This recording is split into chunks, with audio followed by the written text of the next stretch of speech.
Hello friends, in the series on income tax cases, today we will discuss a case in which the primary issue before Delhi ITAT E-Bench was that if the assessee discharges his primary burden by submitting the various documentation relating to the share capital which has been raised during the year,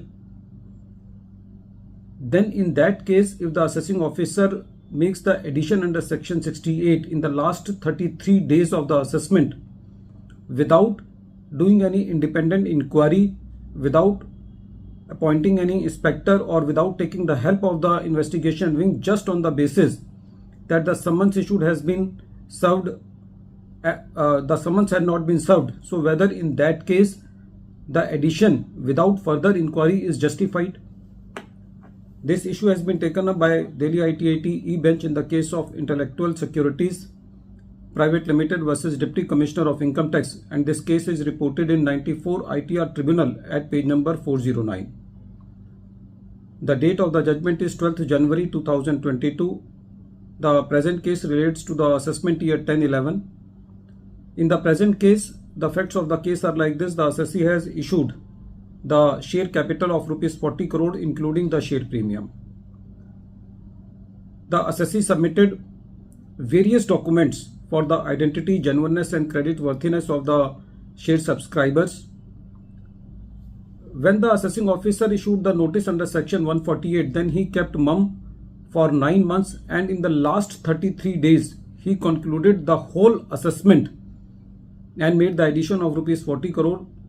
In the name of inquiry, he just issued the summons to the various subscribers which returned unserved.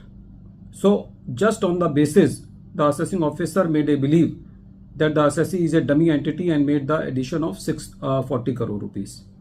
When the matter was before the CIT appeal, the CIT appeal also upheld the order of the assessing officer.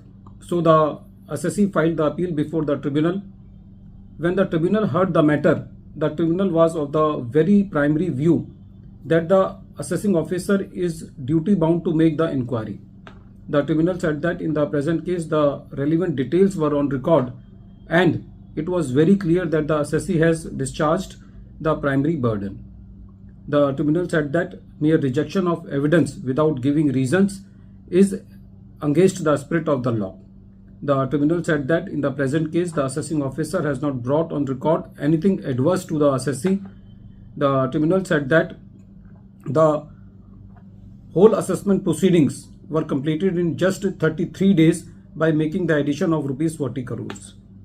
The tribunal further said that in the present case the assessing officer has not made any inquiry, did not depute any inspector and did not seek the help of the investigation wing to know the identity, credit worthiness and genuineness of the share subscriber.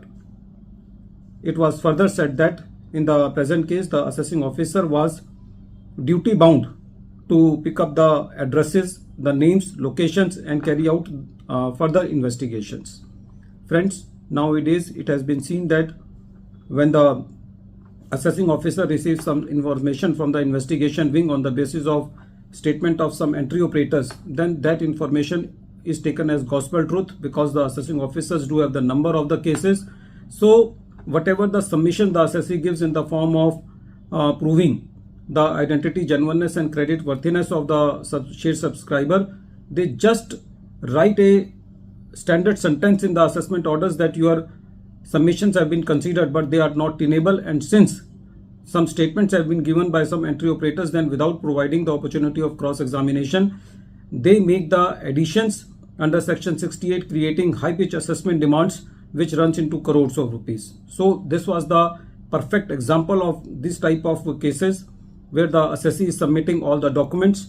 If these type of assessments will sustain, then it will mean that whenever there will be reopening in the case of the assessee and whatever the documents the assessee will submit, the additions will be made, because it is the primary duty of the assessing officer that he has to make the inquiry and to reach the conclusion that the assessee is involved in some business which is in the form of converting the cash into checks. Then only in that case, after making the proper inquiry, he make the addition just on the basis of premises and surmises, and or just on the basis of the investigation report, the addition should not sustain. So in the present case also, the tribunal quashed the demand on the basis of lack of inquiry made by the assessing officer. At the end of this video, once again I am repeating the name of the case. The name of the case is Intellectual Securities Private Limited versus Deputy Commissioner of Income Tax, and this case is reported in 94 ITR Tribunal at page number 409, and the date of the judgment is 12th January 2022.